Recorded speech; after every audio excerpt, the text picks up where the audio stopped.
That particular song is one that you remember with nostalgia, where you recall your primary education. You begin to think about the promise that Nigeria held then, and talking about education, talking about agriculture, and how the two can actually go hand in hand to build a very vibrant economy, and of course, a nation like Nigeria. But this time around, it seems agriculture has been relegated to the background. And education, the craze and the quest for higher education in Nigeria has assumed the character and temperament of the accustomed weird politicking in the country.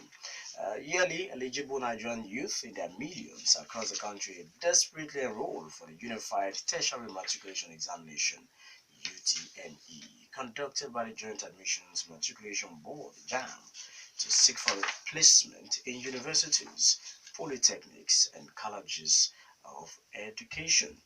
Even though with Nigeria's more than 100 universities, a dozen polytechnics, with numerous colleges of education accommodating the millions of candidates qualified for admission in the few available spaces, has been an uphill task. Therefore, desperate candidates over the years have deployed all manner of tricks to come out tops in the exams, or at least cross the minimum benchmark of scores pegged for admission. So this mentality has increased or amplified and also reinvented the art of cheating during UTME, as all forms of exam fraud are arranged by candidates to be reckoning for JAMB's admission placement. The complexity of the problem is further aggravated by the perceived active support some parents with the connivance of dubious JAMB staff avail candidates to cheat over their future. It eroded the credibility of JAMB to organize exams considerably, to the extent that lamentations across the country became too trenchant to be ignored or relegated to the background. So, the currency crisis spurred compelled universities to adopt another initiative, and that is the post-UTME aptitude test. So, no matter what you get in the JAMB examinations, universities themselves, because of the credibility crisis that JAMB has been subjected to, how to come up with their own internal mechanism, which is in the mode of the post-UTME to actually benchmark the performance of this prospective candidate or student, and of course make sure that they are actually getting quality and not quantity, not looking at how much they could get really if they accommodate more students per session. So this gave birth to the CBT, computer-based test, to actually curb these different forms of examination malpractices, where parents, teachers are even involved. And I tell you, they are the ones that spearhead many of these examination malpractices. They sponsor uh, special centers for their kids. They try to bribe JAMB officials to get in question papers. They do so many things just they even solve it there and then and give to the students right there in the examination halls. You can imagine that. Just because they say no, he has to go. You know, and so that is the reason. Gone are the days when parents will say, no, no, no, you did not really do well. Even though the school will not mark him low, and the father will say, no, you got below, you got below the distinction. Let my people go, just like Pharaoh did for the Israelites. So these are the issues we want to look at. The CBT itself has presented myriads of challenges.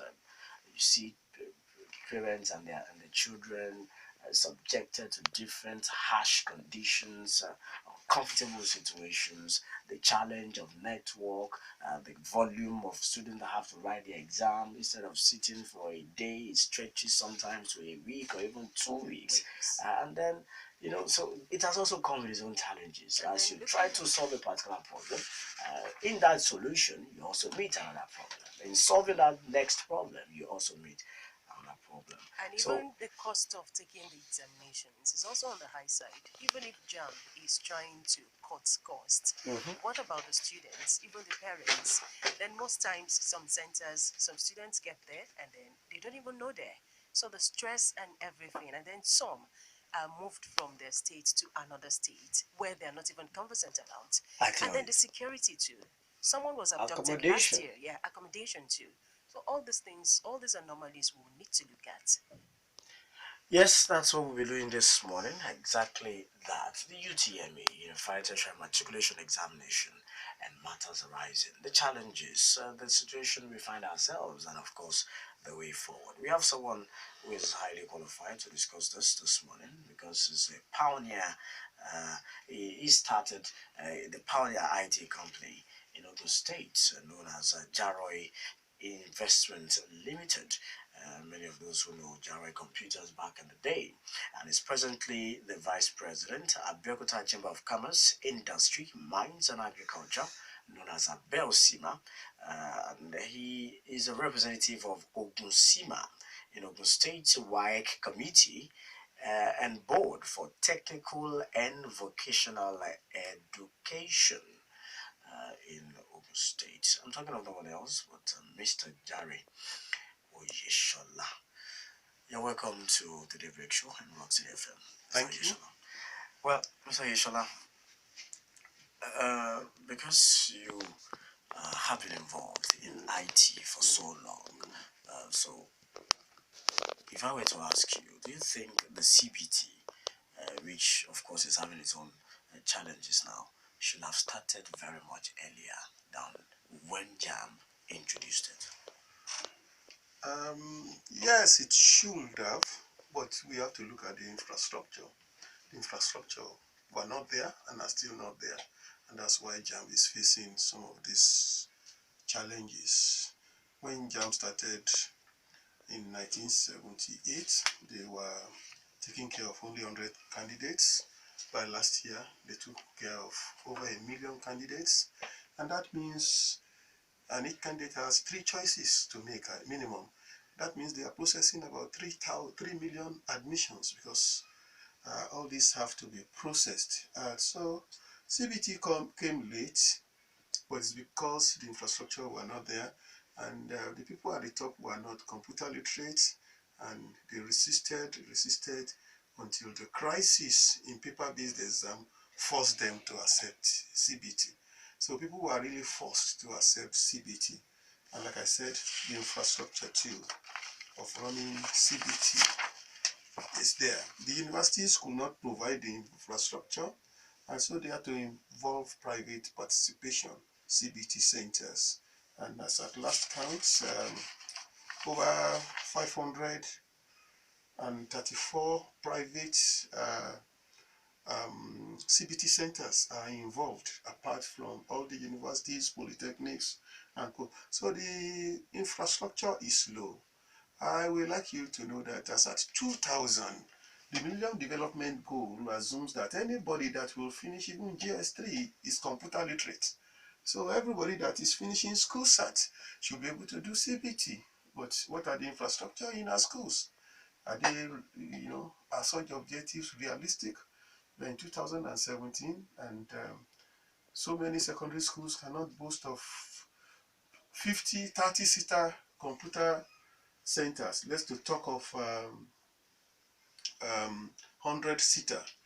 And UTME Ilorin that pioneered it had a 1,000-seater computer center to do 38,000 post-JAMB then. So that's the kind of statistics we look at. And when we are talking of computer, we cannot but talk of electricity. So what is going to power it?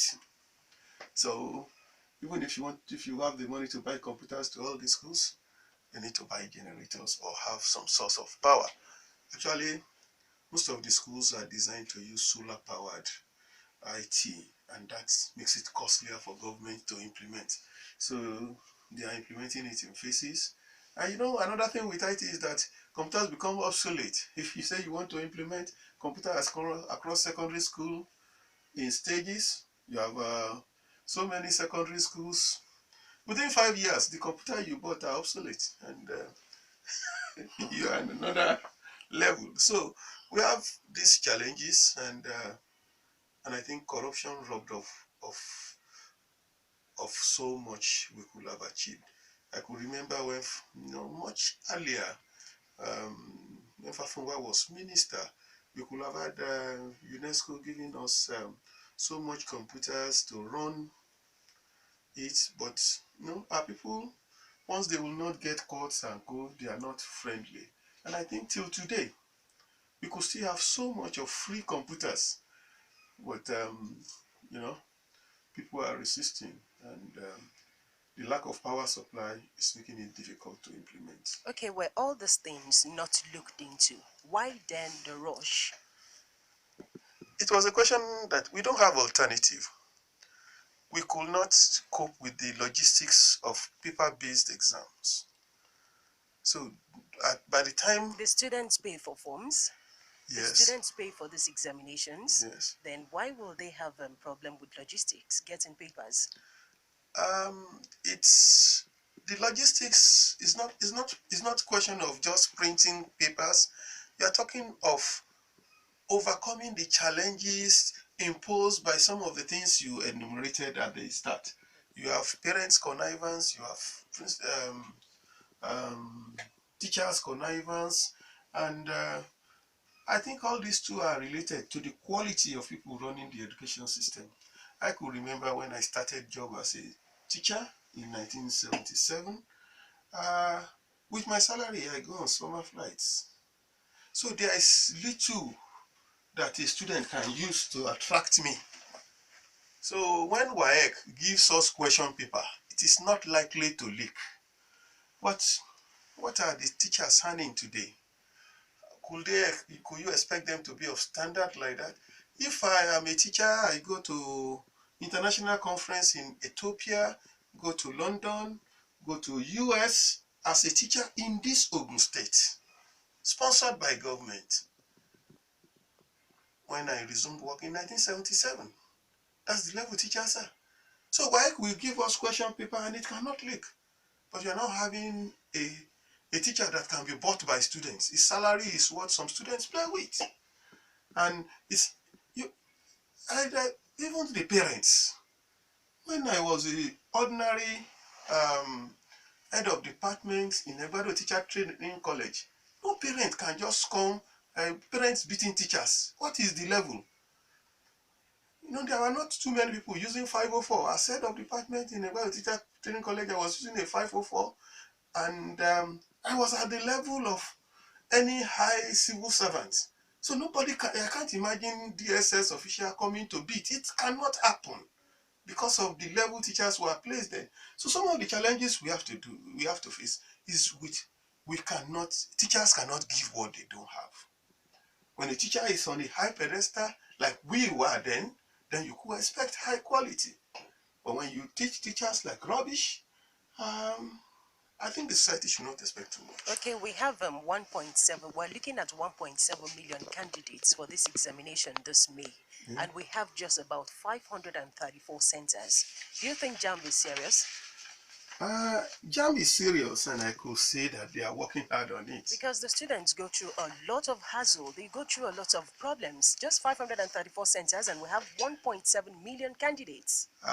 They are aware of that. That's why we have not started. They have not started selling forms. And by next week, Tuesday, will be the end of the month. Then we have just March and April. Then May will be there. So, in less than how many months do you want to put things in place? You see, with IT, that's one of the good things. The day they do exam, you can get the result that day. So the thing is for them to make proper arrangements. And I have to tell you that the person in charge of JAMB now was the Vice Chancellor of Uni-Learning when they started CBT.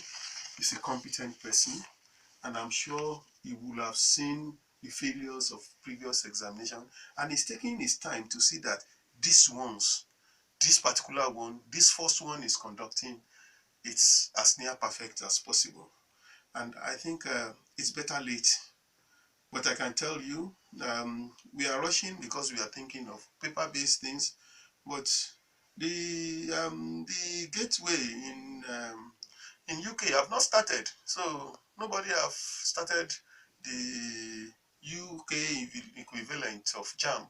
So, and it will still start around June. So it's not late. If it's going to be CBT, it's not late. Now, Mr. Oyesola, as an addendum to Chienye's question, we're looking at about 1.7 million candidates this year alone. It might even increase. And then parents are wondering, they go through these hassles, the money they pay, the rigors of the exercise, the preparation, and the mental charge and stress on the students themselves. And they have just a year to use that result. Even though the National Assembly is trying to tinker with that, what's your take about the durability, the longevity of the results? The longevity of the result is as a result of wrong perception of what JAMB is. JAMB is the gateway to higher education. And you see, the students in JAMB are expected to make 3 choices. But the fact is that parents are not realistic. The students are supposed to choose whether they want to go to a university, a polytechnic, a college of education, or an innovative education center. And we're having a pyramid upside down in Nigeria. So JAMB's role as the gatekeeper is to say, okay, those scoring 200 and above are university material. Those scoring 180 and above should go to polytechnics. Those scoring 116 and above should go to colleges of education. Those scoring below should go to innovative education center. And that should be the pyramid. But what are we having? If we look at the applications, we see that maybe over 1 million of those candidates apply to go to universities. And by last count, if you look at IEIs, less than 40,000. Whereas that is where we should have over 1 million. What are IEIs? Innovative Education Centers. Those who go to that school are taught to work. They should be able to work on their own. It's like coming to my computer school, learning how to do what we called office practice. We teach you how to use photocopiers, apart from word processing. We teach you project management. We teach you a lot of things so that you can run a business center. You can start your own business. People are not applying for the place. So what happens is that the Nigerian pyramid, we have turned it upside down. And when you turn a pyramid upside down, if it is of rice, it will fall naturally to be a pyramid again. So when people go to university and come out, they still have to come to this innovative education center to have skills. And then they will be performing. I could remember in 1987 when I started Jare, I was the only computer company in Abeokuta. Now, see the number of computer companies, the number of business centers in Abeokuta. I was the only one. All printers patronized me. Everyone patronized me. Now, see the number. And yet, my company is not growing less. So the opportunities are there. People are refusing to go where they should go. They score a particular grade in JAMB. JAMB, we expect them to go to innovative education centers. They won't go. They will expect them to go to colleges of education. They won't go. We need so many primary school teachers. Where have they not? They don't have primary school teachers. The minimum qualification for primary school education ought to be NCE. But they don't have. They don't even have grade 2. You know what happened in Edo State? People are not going to where the vacancies are. Yet we have guidance counselors in school who will advise the students, but all the parents are screwed up. I want my child to be a graduate. I want my child to be a doctor. And that's the challenge. Yeah, Mr. Oyesola, the 2 issues which your submission has raised. Yes. First is the fact that you have the opinion, or are you of the opinion, that vocational and technical education should be given paramount importance and relevance over and above university education? That is it. Look, I'm an educationist. I graduated in Ife in 1976. The theory is simple. There is basic education up to JS3. That's the education the government must give every citizen so that we will not be producing Boko Haram. They will have been taught how to brush their teeth, the need for health education, the need for civic education, the ability to read and write, including the ability to use computer in basic education. That is why that education is compulsory and free. The next education is the education that could make you rich. In US, you all have to first go to a technical education before you go to the university. You must learn one work before you go to the university. In UK, you are not admitted into a university until you are 18. We produce people that are 16-year-old, we put them in universities. When universities are started, they are called Ile-Ẹ̀kọ́ Àgbà. It's for adults. When I was entering university, people that are not 18 years old cannot be admitted to University of Ife. And if you are not 21 years old, you cannot be admitted into UI. So those are things. So between the period of your leaving secondary school at 18, you have to do HSC or do some basic thing that give you skill that will assure you that you can live a good life. That is the education you must have. Higher education is a spice. It's not the basic. I hope you are not. It's not for you. You can become the richest person in the world without higher education. Higher education is for you when you have a personal ambition of being somebody. You want to be able to discuss like I'm discussing. You want to be able to say, yes, and I'm authority in this area. That's when you need higher education. And it should be what you should strive for. Yes, when we were starting free education, we needed to produce so many people to take over from the Europeans. But after that, we are not producing good bricklayers, we are not producing good furniture people, and we are having them imported, and we are not packaging. Today's sponge, they are packaging gari from India for us. Are those jobs for university graduates? Things that we should be doing ourselves. Work, handwork, skill. Demonstrate your skill. These are things that are taught in IEIs, but our people are not applying for it. Now, the second leg of my question is, when you say that vocational and technical education should be at the fore of education in the country, as we have it in other climes, would you blame parents for not seeing it that way? Because the society, even government itself, private companies, would actually place so much value on a university graduate, a master's degree holder, a PhD holder, over and above a competent, talented, and gifted person, and even pay that person lesser than someone who has a degree, so to speak, and is not competent. What you are saying is true the last decade. Up to 2010, maybe. But I'm telling you, if you go to US, you might be interviewed. They will not even ask for your certificate. So many of my friends that work in US, nobody asks for their certificates. What can you do? And you are paid according to what you can do. This job you are doing, I assume you are a graduate, but I have friends who we got into this town, Ekishola and Co. They didn't have more than school cert, and they did it well. They made a name. So, you see, these are skills. When people hear people's voice in radio, the diction, everything, they are skills. You try and have a master, and you imitate your master. And that's what schooling is about in the first instance. Aristotle, people go and learn under the masters. That's why we call the teachers masters. And therefore, you see, we get it wrong. We think because at a time, and like when I graduated, and like I told you, I resumed in Ogun State teaching service. I was lodged in an hotel.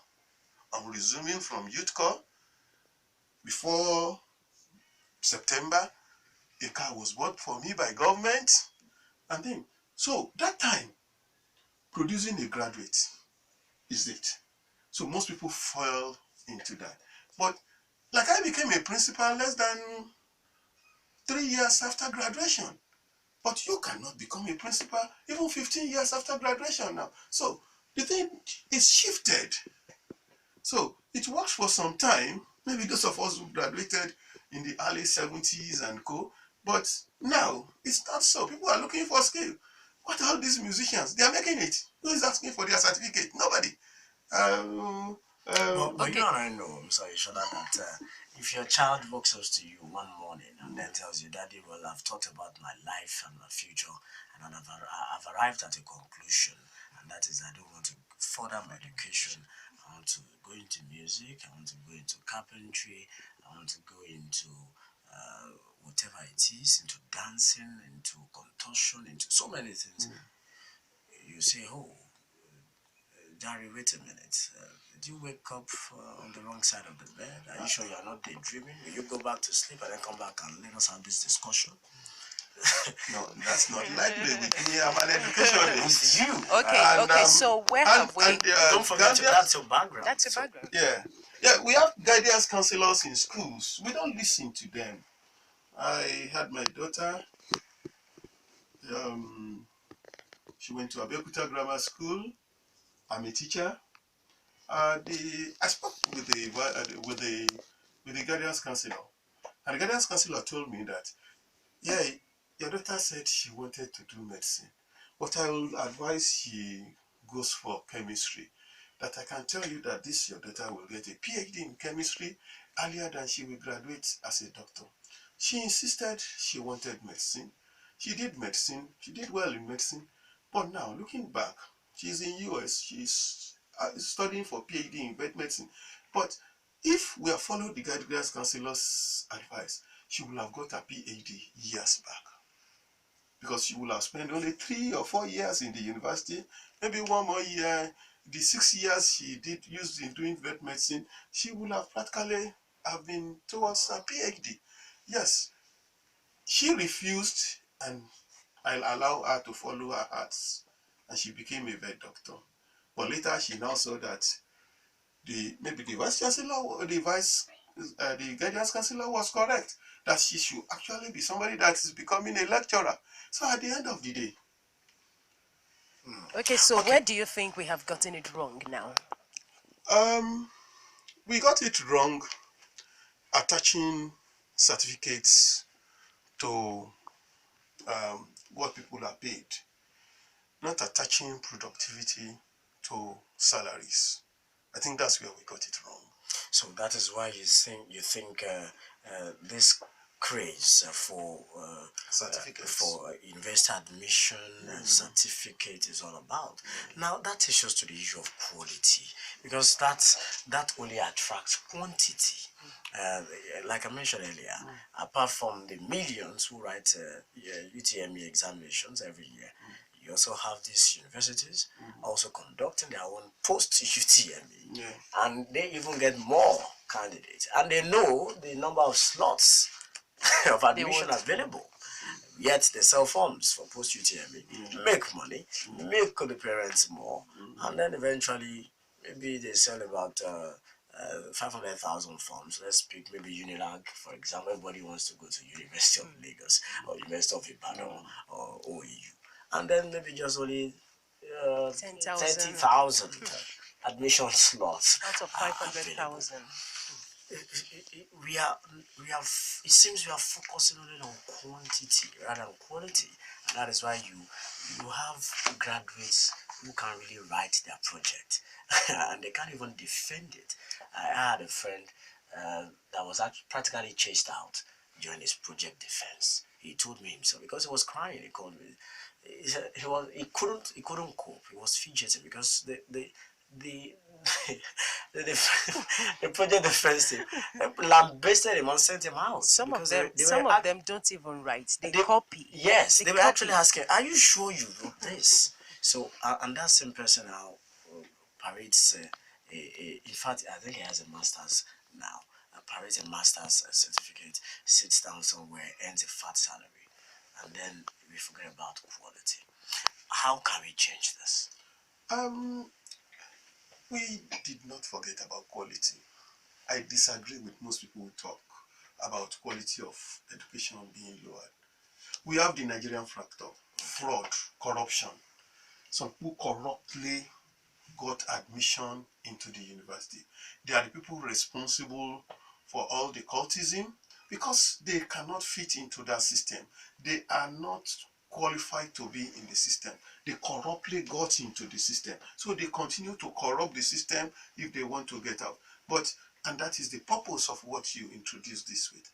This university started post-JAMB so that they can be sure of the quality.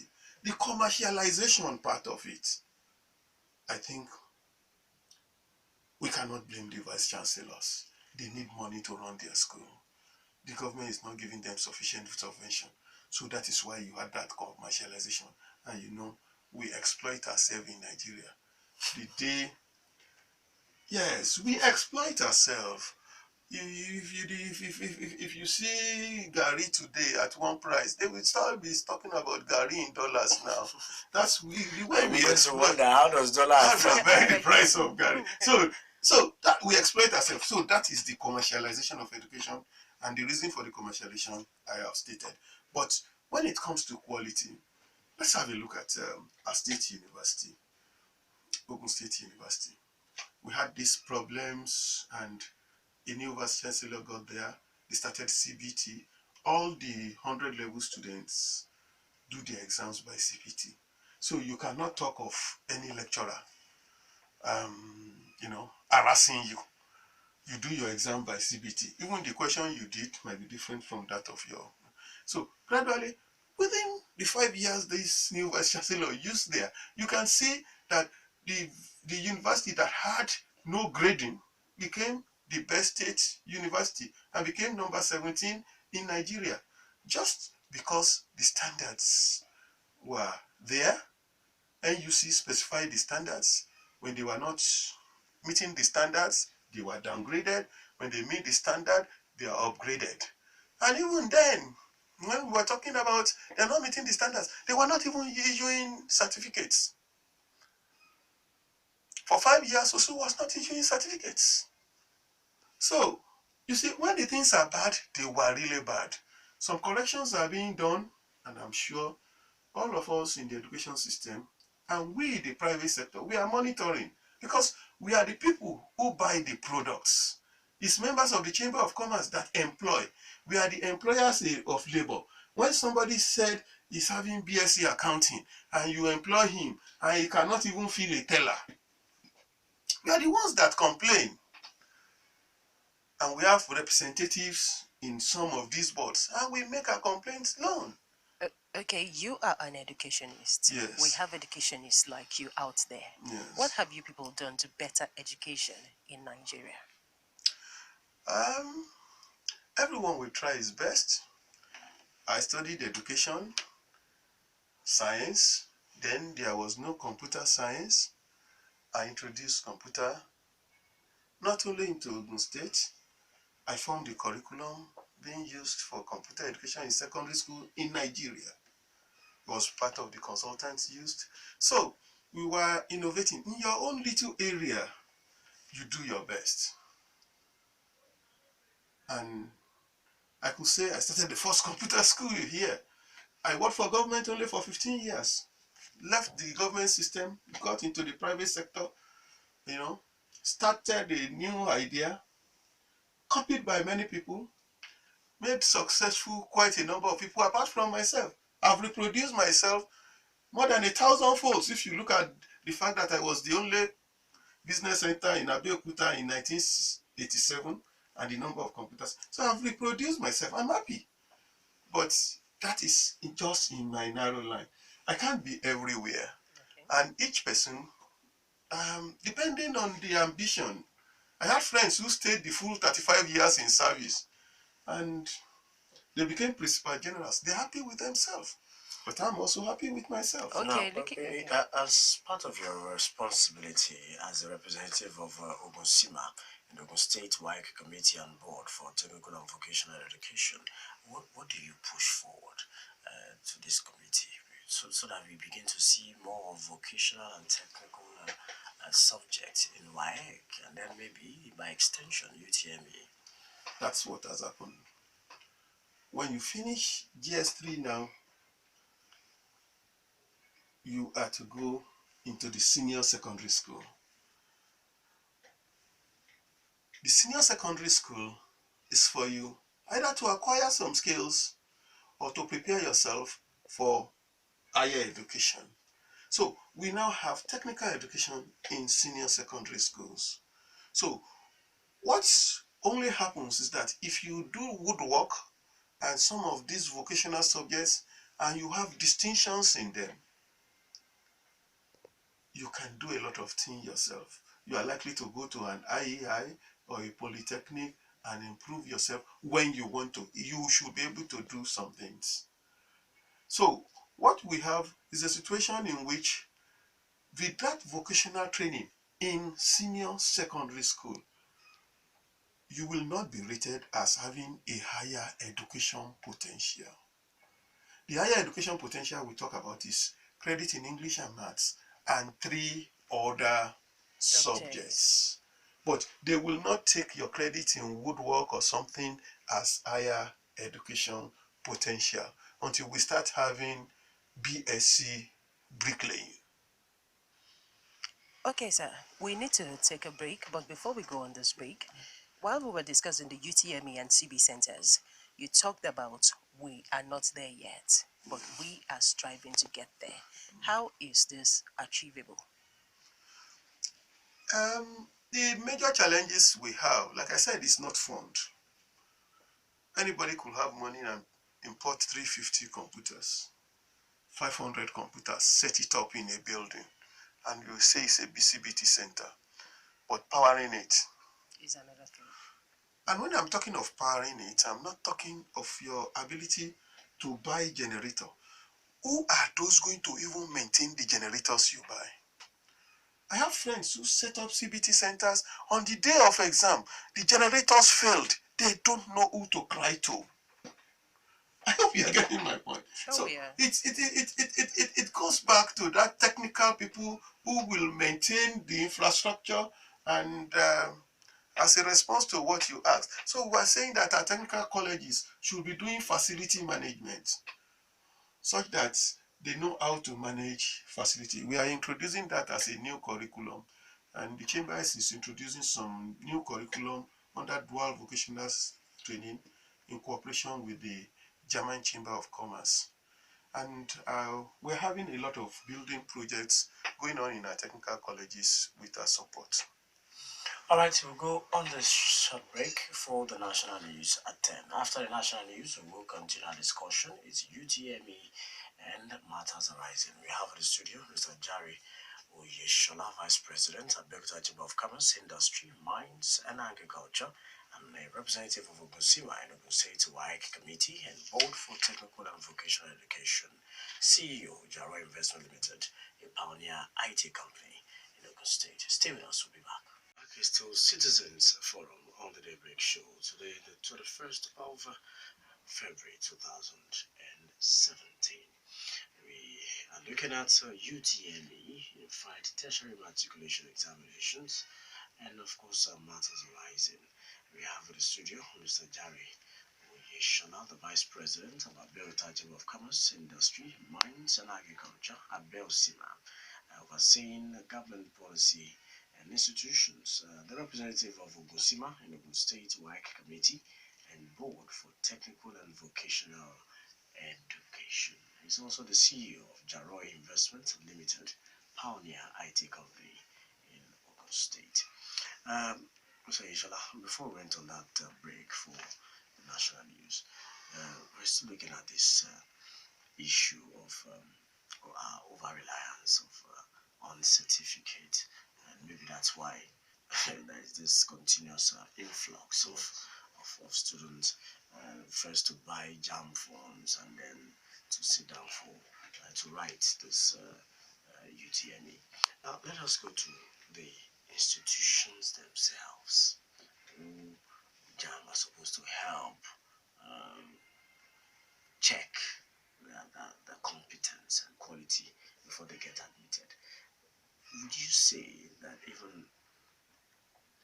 universities are serving as institutions of learning and forming of an average student who later becomes a graduate, and that you can actually be proud of and say, yes, this is a graduate that is employable. Yeah, that's a concern in the chamber. We want employable graduates, graduates that can do the work. I'll say the universities are centers of learning. If I see fault in the universities, I think it is with innovation. They are not innovative enough, and they are not giving solutions to our problems as they ought to be innovative centers, taking care of the think tank of the country. That's where I think they are failing. But as centers of learning, they provide sufficient knowledge, but there must be linkage between that knowledge and practicability. Each university is certified, accredited to do professional jobs in association with the professional council. The Nigerian Medical Association, for example, oversees that those who are trained to be doctors are also of the right quality. So with that check and balance, we have, if we remove corruption, because if people are to be accredited, there are things they should have and things, but if they are corruptly accredited, then we could have a problem. So those are where the problems come in. But the way the system is done, if we remove corruption and some other factors, it should run. Okay, you keep mentioning corruption. Do we still have bad eggs in that system? Oh, there are bad eggs everywhere. You know, they can be as bad. Of course, we see, you know, the number of vice chancellors that are in AFCC camps, they are not less than the number of governors or the number of other professionals. And we see okay, so which body is responsible for checking these for lapses? the NUC is the checkpoint for universities. Does that mean they're not doing enough?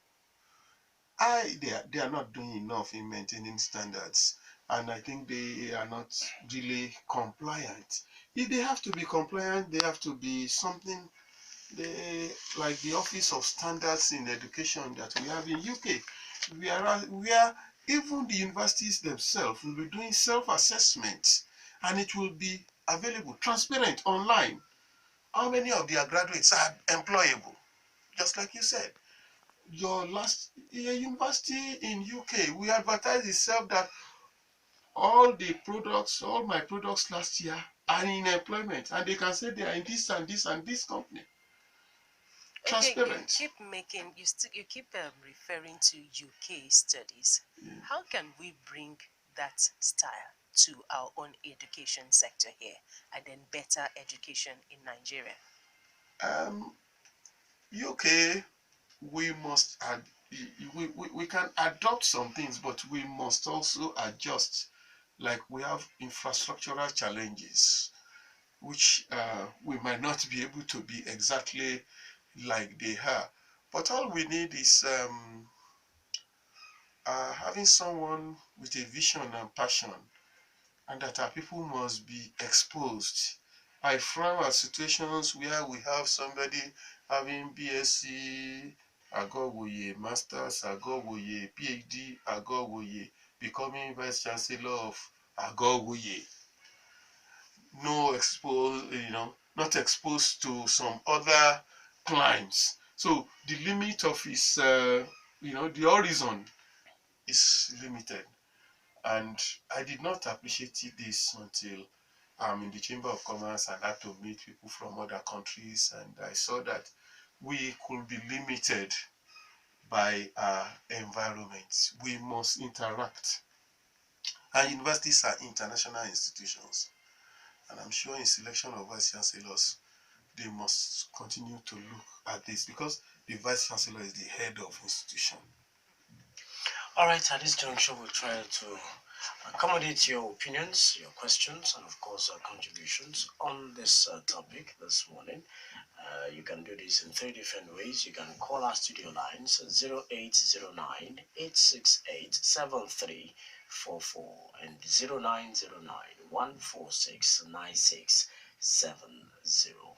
We may also use the studio the shortcut dial 32120 it is. Type rock, you leave a space, type your message, include your name, and then you send it to 32120. And also the Twitter handle at RockCityFM at RockCityFM. Hello, good morning. Good morning to you. How are you? Fine, thank you. I am Mr. Olatilane. You see, I want our guests to realize that we have poor material in our university in terms of studentship. And this is because we are yet to restructure the guidance and counseling departments in our institutions.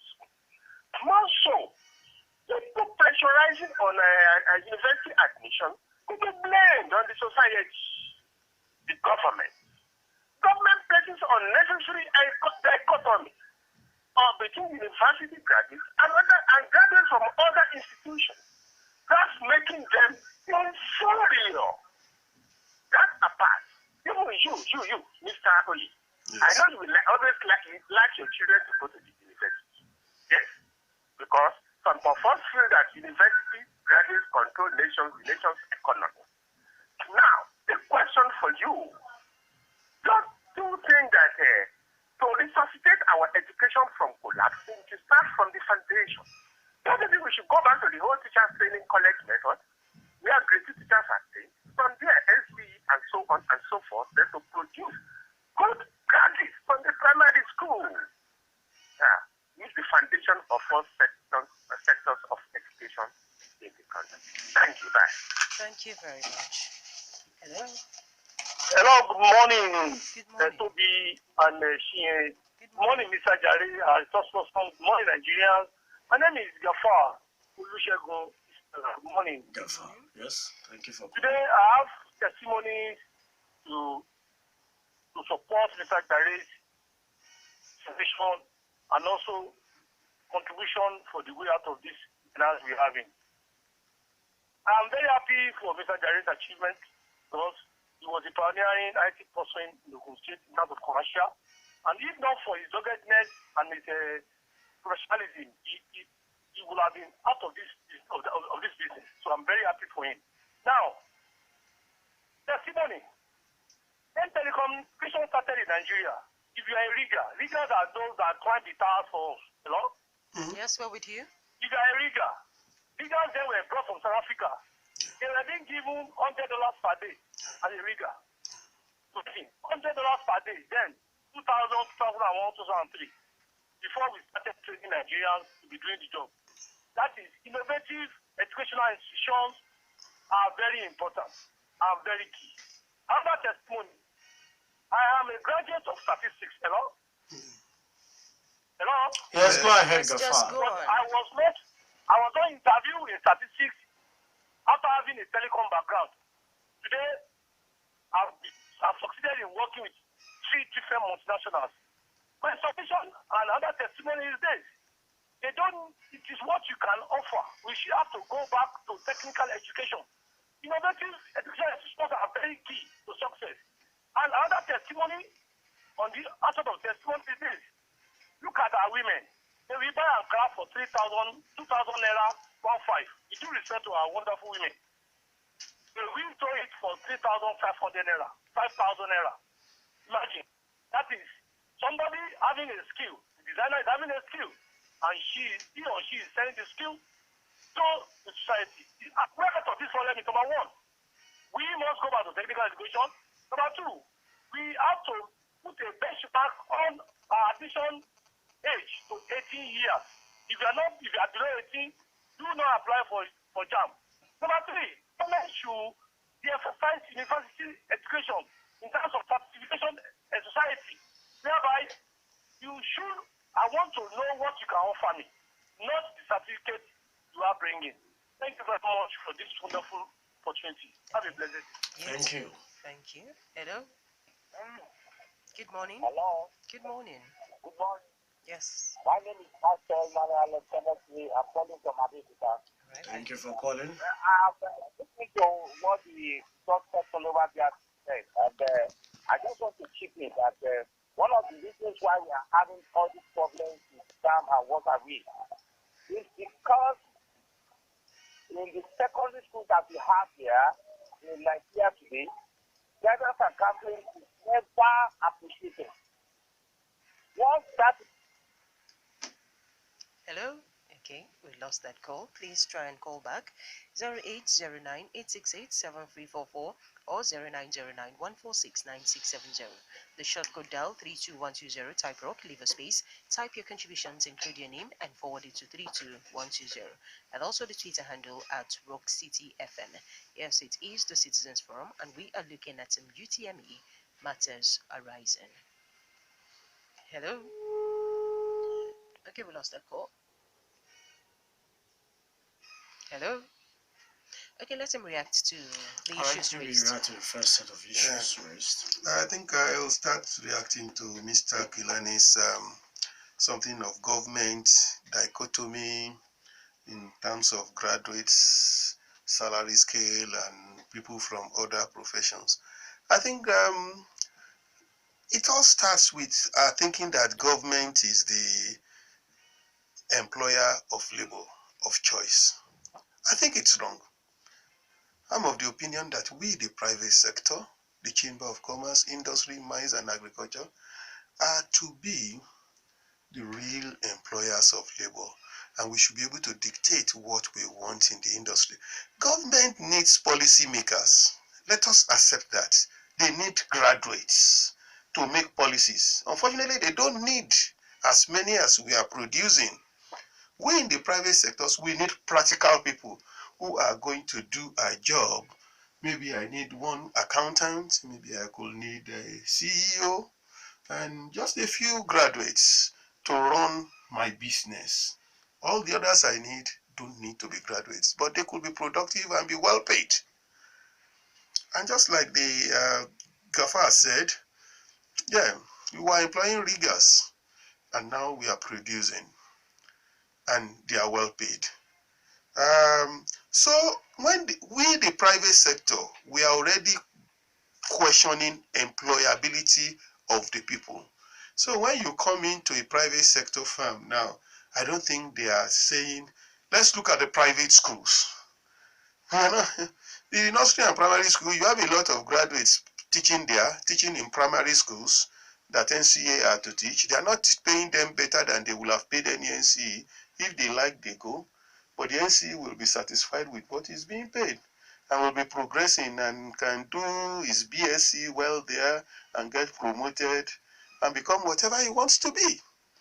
So I don't think we should go back to the days where we were using grade 2, the nationally acceptable standard now for a teacher, a professional teacher, because we're not talking of producing professionals. When you're talking of producing professional teacher, the minimum standard is NCE. But we are still running the grade 2, the teachers' colleges, because we don't even have people with grade 2 in so many places. It's only in the southwest that we have sufficient NCE in primary schools. So, and as to my person, I can proudly say all my children are professionals. Some of them, my firstborn is a polytechnic graduate, and I'm proud of him. He did building. Building is not a subject I will send somebody to the university to go and study. Jaba College of Tech, I think, is the best place he could go, and that's where I sent him. My second child is into computer science, of course. He's just at home. He's learning under his father. That's much. And my third child is in a vet doctor. So these are professions. And I tell you, in all these professions, and my last born is I did BSc Economics, but chartered as an accountant by the time she's finishing, because we knew the vacancy is not in the economics, but in being an accountant. So when you listen, people like me, I'm a professional, I listen to guidance counselor, although I'm a science educationist. So I listen to the guidance counselor, I listen to the child, what she wants to be, and guide them. So, and that's what all parents are supposed to do. We should always take, like we do for our car, we should take our car for a diagnostic checkup before we go to the mechanic, change this, change that. We should go to the guidance counselor, let them evaluate what is in the best interest of that person, instead of just saying, go and do this course and that. Okay, We go let's back go to the back to the calls. calls. Hello. Hello. Good morning. Okay, I guess we are going to end that. Hello, good morning. Hello. Okay, let's quickly run on the tweets that we have here. We have this very one from Yemi Da Vinci. The guest has been on point. CBTs are long overdue. We should go one further by letting people write JAMB when they feel ready. I agree that higher education is a spice. Sadly, that spice has been wasted on many people who can't think for themselves. That's from Yemi Da Vinci. Then we have this one from Gafar Olusegun Ismaila. We need to restructure our curriculum and update it to meet the modern day society needs. But this very one from Olusegun Umar, it doesn't have anything to do with what we are discussing. Okay, keep the tweets coming into at Rock City FM. Do we have messages before we go back to the calls? Okay, this one says, please, I want to know, is the JAMB form out and how much does it cost and where could it be gotten? Okay, that's Damola asking that question. I don't think so. No, it's not yet out. Okay. Alright, so the other question has, can we not reduce the pressure on JAMB and its CBT by encouraging HSC and A-level in our schools, allow a child a higher education opportunity and later learn a skill or trade? There are many towing that line today. Candy from Randa is sending that one. This one says, good morning everybody in the house. Where do we get lost on education? Where did we get lost on education? Is it policy or implementation? What is the way forward? Abeokuta sent in that one. You want to quickly address those two issues? Let me start with the last. Policy or implementation is the implementation we are getting wrong. We have a robust policy. The 6334 or 934 educational policy clearly states what should happen. But it's with implementation that the parents start manipulating. Guidance counselors' professional advice are not followed, and parents have definitive professions they want their child to go, and the child's competence and ability are not taken into consideration. If you look at the policy, for the we have a continuous assessment system that evaluates not just the knowledge but also the psychomotor and the affective domains of learning, whether they do well in sports and this. And all these are what the guidance counselor uses to advise. But do we really seek advice? Do we take advice? And that's the responsibility of parents, especially when your child is in junior school and in senior school. I remember Fashola said he asked his son to learn carpentry at a stage. It's the responsibility of the parents, and we should be able to guide our children if we want them to achieve their highest potential. I don't think there's anything wrong with that policy. Curriculum is something that must continuously change. And that's what the private sector is about. We in the private sector are saying these are the kind of skills we need. For example, a radio station now will not need people that were being taught with analog radio stations in their universities. So you see the universities and the polytechnics are now getting digital radio stations. So meaning digital equipment to train their children, and that's what must happen. And there must be collaboration between private sector and the public sector to see that we get the kind of products we need to work for us. And that's why we have representation on some of these education board in WAEC and in the Board for Technical and Vocational Education. And I can assure you that the curriculum is changing. For example, we are introducing things like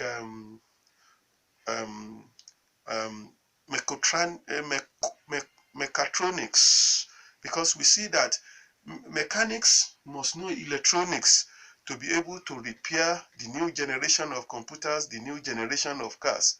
It's not sufficient for you to know the job of a mechanic of changing spark plugs. You must be able to use the computer that will do the testing and say this and this and this and this and what is wrong with the computer, or with what is wrong with the generator, or what is wrong with the air conditioner. So we are trying to introduce situations in which the curriculums are gradually changing, and the international people that are supplying us equipment are equally worried. The German Chamber of Commerce is partnering with the Ogun State Chamber of Commerce to see that the equipment they send to Nigeria are maintained. They don't want to be sending their technicians to come and maintain the equipment they are sending to Nigeria. That's why they are partnering with us, seeing that technical colleges are up to standard. We are producing people who could maintain the equipment we are buying internationally. And we have, with different countries, we are having partnership with them. When they export machines to us, they want us to be able to produce. Some of the buildings in the technical college are being sponsored by the Samsung Heavy Industry, who produced ships for Nigeria. They want us to be able to weld and repair the ships. They want us to do the computer electronics in the ship. They don't want to bring their technicians here. So we are partnering with them, and we are seeing that the curriculums are changing. It might not be as fast as it should be, because you see technology is actually growing at a very fast rate. But definitely we are aware of it, and our government and the private sector are on top of the situation. Okay, we take All right, more let's go on calls. to the calls. Hello. Hello. Hello, good morning. Good morning. Good morning, Chienye. Good morning, sir. How are you? Fine, thank you. Mr. Joseph, good morning. Good morning, sir. How are you? I am Brother Taiwan, from Cap Corner area of Georgia Town. You are fine, thank Good you. morning, Mr. Oyesola. Good morning. How are you? Fine. See, I want us to look back. Look at the foundation. You said that most of the graduates that Nigeria are half-baked, and most of them are not employed. Look at the foundation. In those days, when JAMB first started, look at special centers were created.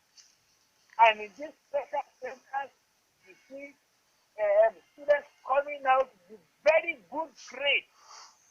Very good grades. Whereas those who are in other centers, some of them fail. A few of them manage to pass.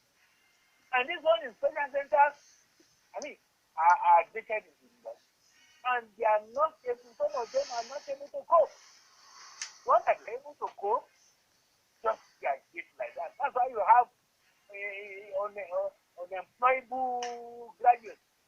What do we do? Let's thank the present head of JAMB, who is now, trying to reorganize there. I say he does it very well. Don't you see that? And the UTME, you think these universities are capable of conducting the UTME properly, so that they will be able to discover students that would graduate and not be happy. Thank you very much. Thank you very much. All right, thank you. Okay. Mr. Yobode, I'd like to say that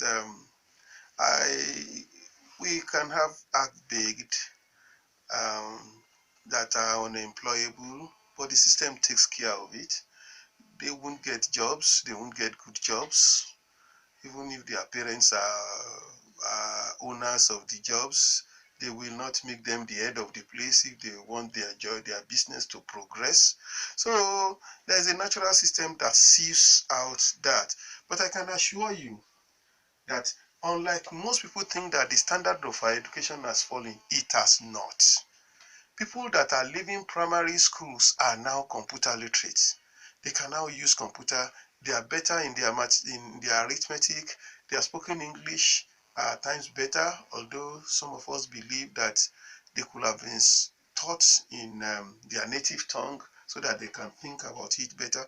So what we are having is a situation in which we are having problems, and those challenges will always come, but we must always overcome these challenges by solutions, superior solutions, and that's what is happening. CBT solved the problem of these emergency centers, and CBT also created some problem with the present registrar is trying to solve, but we must know we need JAMB.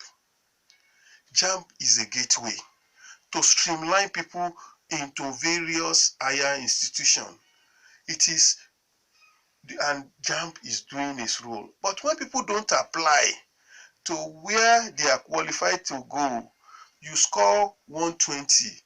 The admission for university is minimum of 200, and you still want to use Nigerian factor to get into the university, and you get into the university and you corrupt. If you get to the university corruptly, then you now corrupt the university itself, and by the time you yourself become a corrupted product that is not suitable for employment. But if people that are to be where they are, where JAMB, it's a selective examination. There are different types of examination. It's a selective examination. So people should look at where a lot of parents, their children will score something good for colleges of education, they will not allow them to go. They will score something good enough for innovative education, they will not. Whereas there are spaces there.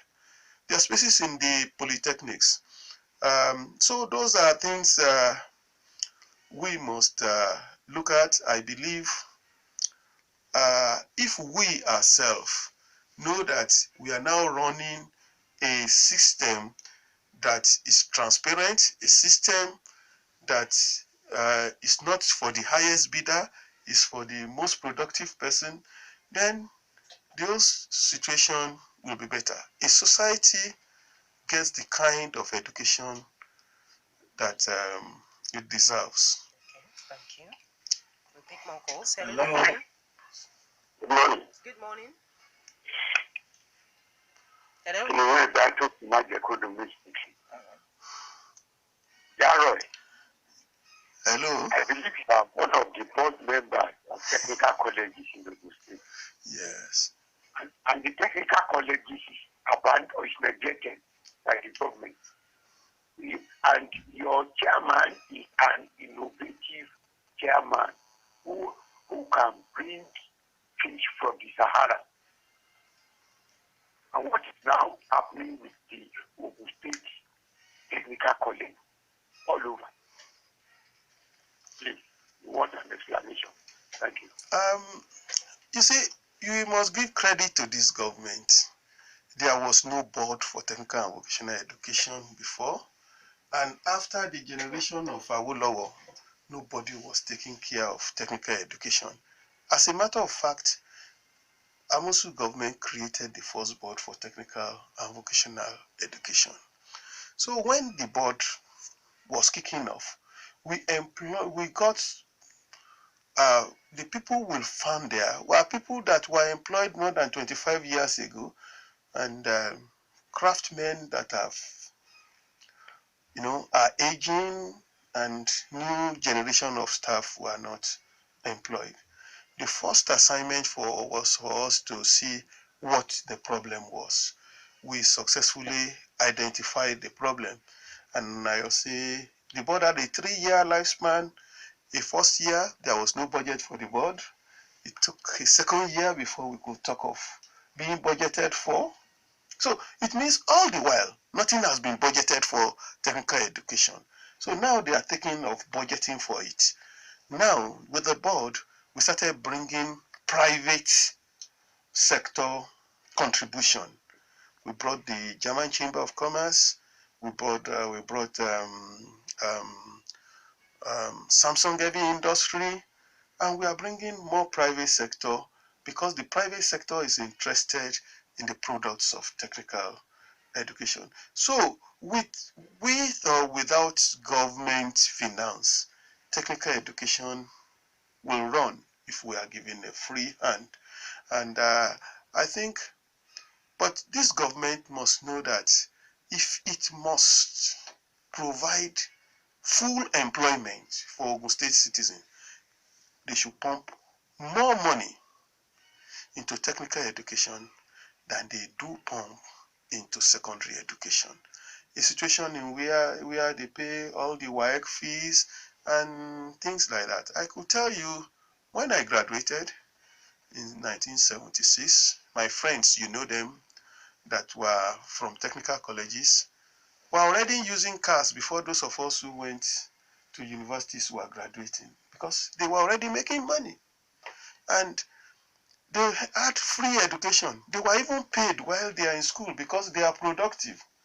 So technical schools could be productive centers where, but the key thing now, I think, is they must employ people because they are understaffed. Okay. All right, let's take more calls. Hello. Okay, let him just note their reactions and then you react to it later. Hello, good morning. Good morning, Tobi. Good morning. Morning, Chienye. Good morning, My name sir. is Dr. Nkom. Thank you. I'm calling from Jare Oyesola. Mr. Jare, Yes. thank you very much, sir. Good morning, sir. Morning. Good morning. That was a beautiful talk, sir. Thank you. I have a problem, and the problem is that the educational system, as you rightly pointed out, we have to restart. We have gone too far into the bush. We have gone just too far that at a point will come, we will be like Romania when we respect their certificate. You can easily pick Romanian certificate in the streets of Bucharest and what have you. And that was, yes, that is what is going to happen if you don't take time. And the reason, as you rightly pointed out, is that from the primary, secondary, and tertiary institution, we don't have teachers anymore. There are no more teachers. Oh, we keep on saying that, oh, they are not being paid and all that. I don't believe so. I believe that we have born teachers. That is, even if you pay the peanuts, there are. After all, people who taught us in the 70s were not being paid astronomically, but they had that zeal. Go to College of Education, Oshele. 90% of the students, they don't want to be teachers. They just want to go to school and have value. Go to our universities. That is even the worst. Compounded by corrupt vice chancellors who are not supposed to be there. Vice chancellors are now appointed because of who know who. You know the ex-president, you know the captaincy, you know this, you are connected to this religion and all that. That is what is happening. So you can't get anything from them. And as you rightly said, a vice chancellor who finishes and going with you, and the primary school is going with you, secondary school, and then becomes, no matter what papers you write, you are still dumb. You are not universal. So you are bound to be thinking more of how to be a local government chairman, certified chairman in the community than being looking at the top, looking at Harvard. We have to restart it. The time is now, sir. All this remodeling. A point will come when we will not allow our children to school in this Nigeria again. We will go to Togo, Ghana. If we don't restart our education and put our feet down. Thank you very much. Thank you. Hello. Hello, good morning. Hello, good morning. Good morning. Good morning. Yes, we can hear you. What's your name? Thank you very much. My name is Akim Maki. All right, thank you. Mr. Jare, good morning. How are you? Good morning, sir. Yes. Let me congratulate you, first of all, on your appointment as Deputy Chairman Commerce, Industry, and Review. It's a position well deserved, and we enjoyed the way you have tutored us this morning. But my question is this. Let us be holistic. Let us take this national problem holistically. Assuming by his grace or by accident the federal government invites you or appoints you to the Minister of Education, Science and Technology. Taking Nigerian factor as a whole, how do you think you will succeed in performing at that level? Knowing full well that there is this north-south dichotomy. In fact, there are instances people refer to some states or areas as educationally disadvantaged and the like. Can you please tell us, briefly? God bless you. Okay. Hello. This will be the last call. Hello, good morning. Yes. Good morning, good morning, good morning. Good morning. Good morning to the guest, sir. Good morning. God bless you. I appreciate you greatly. I am Jimo Akero. I'm calling from Ibesa. Sir, I want to ask if something is being done, and if not, what can be done regarding publicity. You just refer to mechatronics, and many of us, let me just use that word, many of us are not aware that many of the vehicles on our roads now can no longer be serviced by so-called mechanics, like you earlier alluded. Are there enough publicity to sensitize people that, please, your student can come here and do this and this and this are how to go about it? Anything like that in place, sir. Well done, good morning again. Thank you. All right, thank you. Let's add these messages to the issues I'm going to address. I think JAMB should introduce vocational training requirements for admission into higher school so as to make the vocational schools important. That's the opinion of someone. Good morning. We need to be firm and honest. Nigerian education is nothing to write home about, most especially in federal universities. Up to now, most of the 2016 admitted students have not resumed, just like OAU, and now 2017 UTME is around the corner. What is NUC doing to stop slow university education? That's from Bodnas. Our educational sector can only be standardized and certified towards having employable, productive, and efficient graduates at the labor market. When there is a laid-down policy enforcing the political class like the Minister for Education, even the President to send their children nowhere but public schools that reach the rule. Olanrewaju Jumal sent in that one from Funab. This one says, I weep for APC-led government. Okay, I wept for APC-led government yesterday for negative comments of number 5 man of the government, Ekweremadu, against the government. Who is the number 5 man governing together? Among the negative comments, another Buhari never becomes Africa's worst currency. Oh, it's never his fault, rather the fault of cowards APC senators that gang up with Saraki against their party then. PDP corrupt government in 16 years to opposition clinch. I think your messages are so disjointed and all. All right. Okay, let's add to the tweet so that he wraps up with all that. Okay, we have this one from Gafar Olusegun. He says, a situation where Fortran, Basic, Algol are taught and cannot take us to anywhere. Why not the MF's office, the Cisco, and an Oracle? Then Yemi Da Vinci, Mr. Oyesola, can you please tell us some of the innovations education centers in Ogun State? Then Gafar again, any society that wants to grow must be ready to solve its own peculiar challenges and establish schools to take over. Gab Kunle Egwuonwu, what's your advice for the parents that are looking down on technical education? What's your advice for the parents that are looking down on technical education? Then Jimo Akero, I appreciate your guest. I'm grateful for his illuminating reference to and his expose on disciplines as mechatronics and carpentry. Okay, you may react on the issues raised. Okay. Yeah, let me start from someone who said if I am given a national appointment, we actually don't need national to be a minister to be useful in our area. We can surely be useful.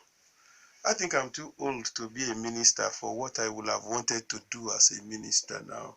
So I think I could be useful in other positions and I will contribute my best, just like I did when there was no computer curriculum in Ogun State, and I did my best to see that it's introduced.